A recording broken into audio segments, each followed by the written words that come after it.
Some people are not pleased about this outcome, and they believe that the courts should have handled this matter differently. Let us talk legally, factually, because it is important that we all know how the law works. The court of law is not the court of social media, and is not a court of sentiments. Peter Nwachukwu was convicted of culpable homicide. It is a capital offense. It is that simple in the eyes of the law.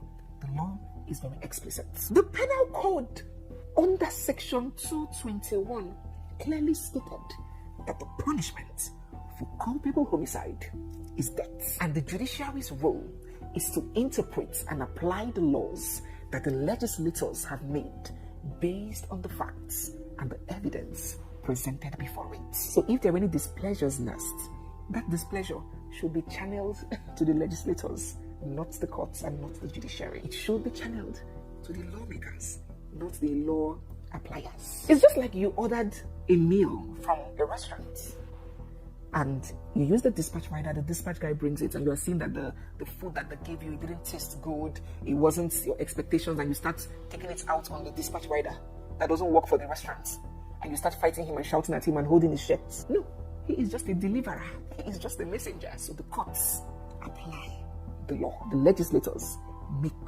the law. The only time that a judge is at liberty to make a variation in a sentence or to exercise discretion is when the law expressly allows for it. There are some offenses that the law stipulates punishable by imprisonment for a maximum of 20 years or of not more than 20 years, meaning there is a leverage of discretion.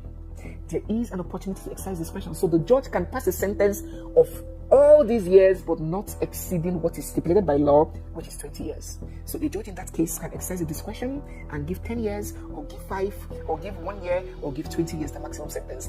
The law has put a cap and says you can sentence all through these years but not more than 20 years. Then the judge can exercise discretion. But death for culpable homicide is a mandatory sentence, and where the criteria for culpable homicide is met, the result is circumstance. The court has no room at all for alternative sentencing in this case, as long as the prosecution has proven its case beyond reasonable doubt.